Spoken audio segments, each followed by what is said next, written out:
Gladiator here with Lucas to record a little Q&A for you all. I had posted that Google form on Discord offering you guys to come and ask us a whole lot of questions, which you did. We had over 240 submitted. We're not going to answer all of those right now because that's a whole lot.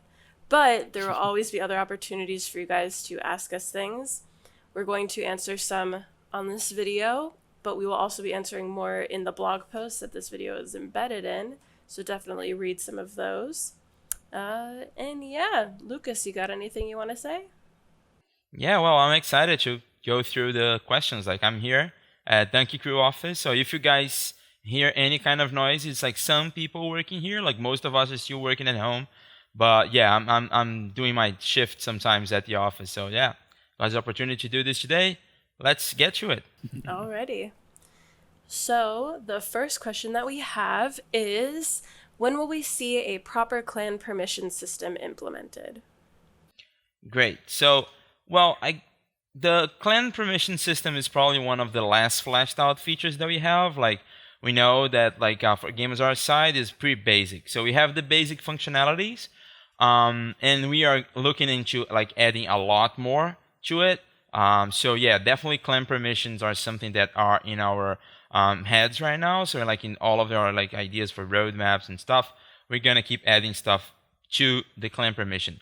Good thing right now is that with this latest patch, we are fixing a very problematic bug which would provide people inside your clan with different ranks, like with the lower ranks, to actually embark on walkers that would only be for the higher ranks in your clan. So we fixed that. We hope that this is not going to cause much more trouble for clan management. We also adding some more features regarding clans. We are adding the feature of the clan log, so you can actually tie the actions that are happening to your clan to your Discord. So your clan Discord are going to actually have a log that you can check. So what's actually going on? So who actually took that walker? Who actually embarked that thing? So you can actually use that to your advantage to manage your clan. But definitely there is more features and like mechanics on clan management coming. All right, awesome. So for the next question we have, do you see yourself working on this game a year from now, and do you have the proper funding to do so? Yes, definitely. So we are under early access. Early access for us is a way for us to develop this game with our community. So there's definitely some stuff that are gonna work and some stuff that are not gonna work. Some stuff that already worked out and some stuff that already didn't work out. And we are like looking at this to actually develop. So it's a big game, and we do have our team testing the game all the time, both on the quality assurance side and also like as game designers, as players. Sometimes you have some play tests, but to actually get the magnitude that we need to actually test some mechanics, we actually need the game to be up there and you guys to play. So we can actually see it in the full scenario with a lot of players actually playing it and testing it. And some of them, well, they're just not as good as we intended and as we thought it would be. Some of them like turns out great. So we definitely want to keep on early access for some time. And yes, we do have both proper funding and resources and the will to continue to develop the game. Actually, we have like further plans for it down the road. We are not hinting at a full release right now, like where is this full release coming? But at some point we're gonna discuss with you guys, with your community. But it's still early. It's still early. We're still in early access. Like we'll just talk about the clan permission system. It's like a very like narrow thing that is gonna grow to suit the game needs according to the community, how we are playing the game. So yeah, definitely you're gonna see a lot of Last Oasis coming. It's very exciting. Yep. All right. Hold on. I need to check to make sure that I'm not. My audio is getting really weird. Okay. Alrighty. Let's do it. Ready? Let's do it. Yes. All right. We got another question, which is, how often do you think there will be new content released, and what is your announcement schedule? Okay, great. So, well, now we just did the volcanic patches. So if you can see, like we actually like had like a theme which is like the volcanic map, and actually like what was surrounding this, what we call the volcanic theme. So we have more features added that like fits this theme, and like we split them into 2 updates. So this is something that's probably gonna keep happening for the next like thematic updates. And so it could be like 2 months apart. It could be like 1 month and a half, because we want to split them into 2 updates. So like we have like a chunk of this content patch is gonna come first, and then the second later. Like, but of course this can change a little bit. Like our plans are kind of fluid, both in our communication and in our patching process for content updates. But what we want to do is keep doing like we did with the volcanic, actually like 2 different patches for each content theme that we are pushing in a window like that could take like 2 months and a half. So yeah, you're gonna probably keep seeing content patches dropping every 2 months or so. Yeah, and then like announcements that come from me, whether they're devlogs or community updates or Q&A like this, they should be happening about once a month, but those are 3 different things. They might happen twice a month. They might happen with more time in between, really kind of depending on what the development schedule is looking like. And it's really important to keep in mind that even if we don't make a post at what you guys think is our usual time, it's okay. Like, development is still happening. We're hard at work putting something together for you guys, we promise. But just, it's all right. There's no usual time for us. Yes, exactly. And one of the things that also like people that want to know what's going on with the game as well, like keep posted on our community on Discord to see when the public test realm is available, because then maybe you have like some stuff that like maybe it's not even like truly tested yet, but maybe we want to have some players on the public test realm to test some stuff that we're experimenting with. So like that could happen also, not in like a seasonal way, like it could be like in a week that we decide that we need to open it up, and then we're gonna ask you for some help. So yeah, keep an eye open on the community on Discord. Yeah. All right. So we have another question, and that is, what kind of plans are there for PvE content? This is like something to do to drive more organic play. So are there going to be dungeons or more points of interests? Whatever. Yes, cool. I'm not gonna give much spoilers, but yeah, that's definitely a great question. Like one thing that we acknowledge as a development team is that we put a lot of the focus on the development of features and mechanics on the PvP aspect of the game for the early access release. We thought that that would be the right choice, but like now we acknowledge that maybe it was not the best of idea. So we know that we lack PvE content in the game. So like it's very focused on PvP, and we want to focus a lot on PvE content moving forward, because we already have a good base on the PvP. So what we're doing right now is that we are developing more experiences. So I'm not gonna give spoilers, but I can say that we are like experimenting a lot with the event maps. So we have this word map mechanic, we have like the tiles, and you can travel through it. We can spawn them, we can despawn them, so that brings us an advantage on how we actually put new content inside the world of Last Oasis, and we are going to take that advantage to use for PvE as well. So we are definitely experimenting with more PvE focused experiences using the event maps, but we're also adding more PvE content to the standard like persistent maps that you already know and you already visit and play every day. And also adding to that, for the PvE players and actually like the known PvP player, what we know is that like, well, Last Oasis is a survival MMO kind of sandbox game, and we try to build mechanics to support play styles and leave like the player to actually decide what to do with that. So sometimes it works great, and sometimes it like some mechanics gets just unused. Let's put it like that. We don't want to like rail too much. We don't want to like guide the player too much in what, hey, this is how you do, like in a traditional MMORPG where you just like have this set of mechanics that you need to go through. But we're definitely adding more mechanics to make more other types of play styles more valuable. So there's a lot of things that you can do in Last Oasis, like on harvesting, on crafting, and most of it is like focused on the PvP aspect of it, right? And we want to make all of these mechanics as well tied to more other kind of play styles. Either if you want to be a pirate, if you want to be a trader, a lot of this stuff we're working on. So yeah, I cannot say much right now, but there's definitely some stuff that me myself as a player, I am very excited to. So TLDR soon. Soon. Soon. Not, Exactly. can't tell you how soon, but soon. And here we go. Another question. Do you have one team working on bug fixing and another on content, or does the whole team focus on one thing at a time? This is a good question. Yeah, that's a good question. It's a very like production question. No, we have like multiple teams working in different things. But one thing that I wanted to mention is that we're not a big team at this moment. Right now, we have like 35 people working on this project. Like it's a big project, it's a big game.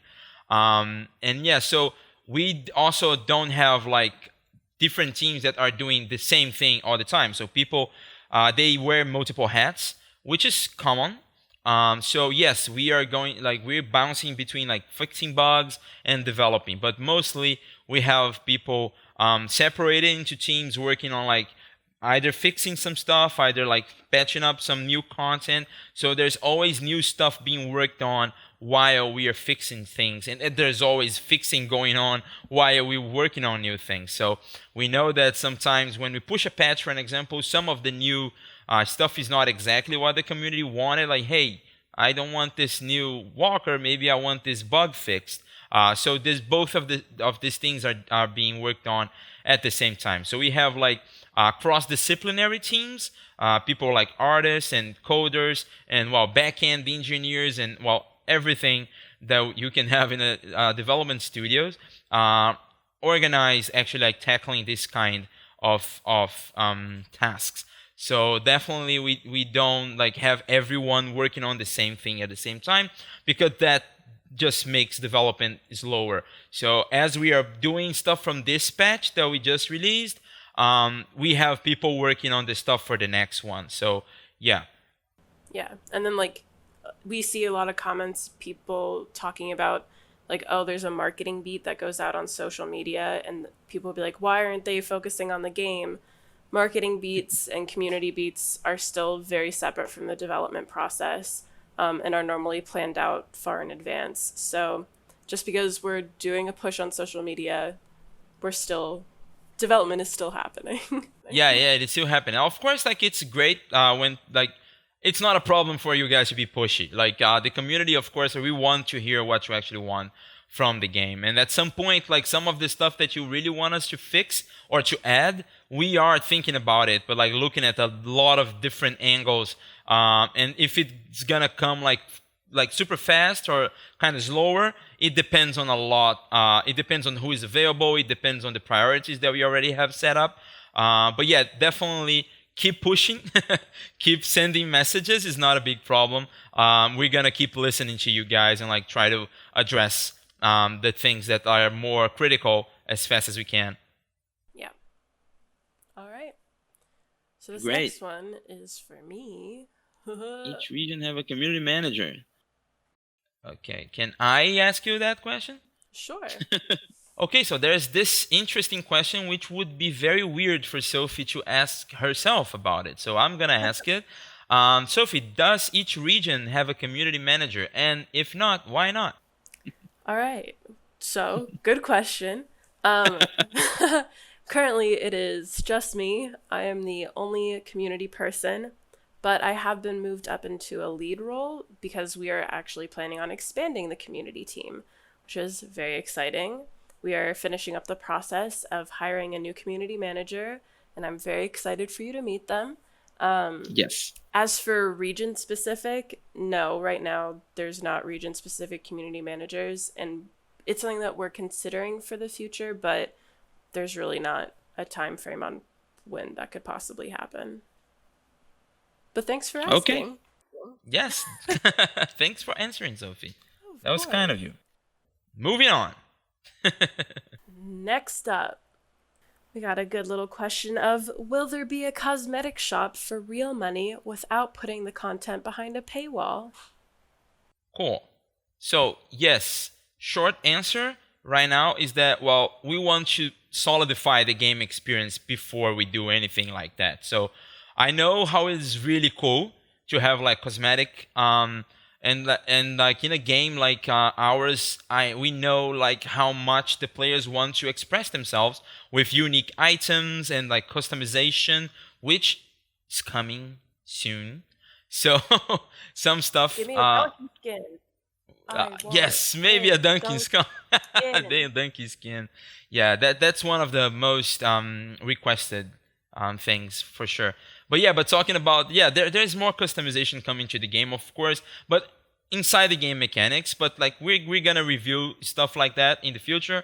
But regarding like a cosmetic shop for real money, yeah, we know how other games do it. And definitely it's something that it is possible, but it's something that we're not looking at right now because we definitely want to solidify the whole experience of Last Oasis. We feel like we kind of made great moments of fun, especially like in the beginning, mid game. Like when it gets more to the end game, it's still a little bit too broad, and we know that like some stuff is unbalanced, some stuff is not just not that interesting at some point. So we are looking to like close this and actually make like a consistent game experience. Then we can actually add this cherry on the top. One thing that I can say is that we definitely don't want anything like that. Like you just like the question is asked, like a paywall to win. We don't want any pay to win content. That's something that we already discussed, of course. So yeah, we're probably not gonna be touching anything like that. But definitely customization coming for real money. Not at this not at this moment. Like maybe in the future. So the last question is a bit of a fun one. Okay. Have the oceans dried up? Have they frozen?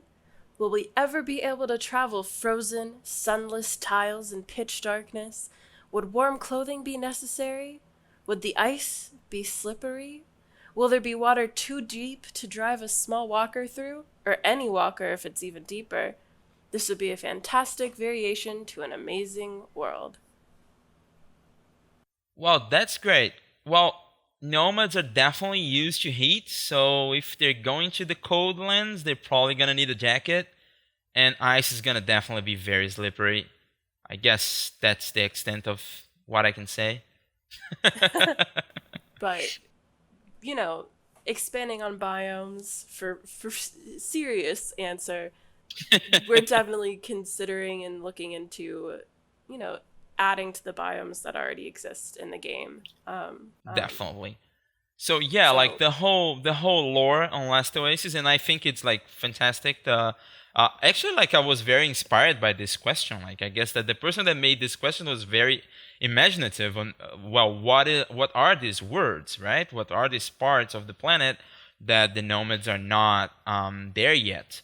So yes, so what I can say is that nomads they thrive and they live inside this thin land that is between the fire and the ice, right? So yeah, if we're gonna see both of them, that's yet to be seen, right? But that's definitely stuff that we want to add to support that.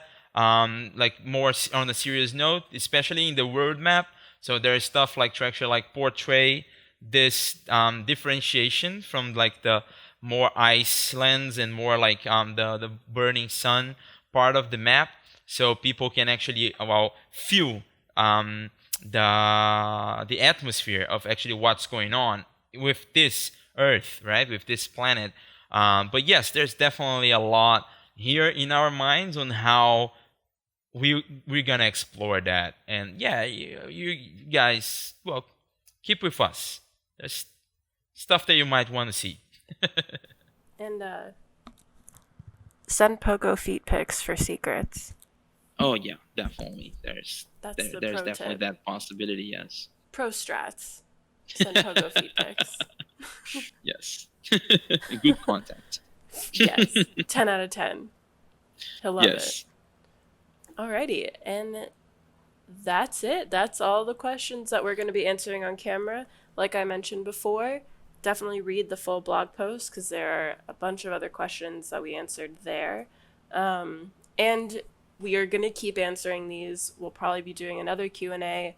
Another round of questions will be opening up either at the end of this week or the beginning of next week. So even if we didn't answer your question, feel free to send it in again. I will be tracking like the frequency of which things are asked and which topics are touched on the most, so that we can kind of cater the next devlogs to that. Cool. Yeah, sounds like a plan. Well, See you next time, guys. yes, it was great chatting with you, Lucas. Thanks for hanging out for a little bit, and we hope you enjoyed. Thank you for having me, Sophia. And see you next time. Bye. Cool.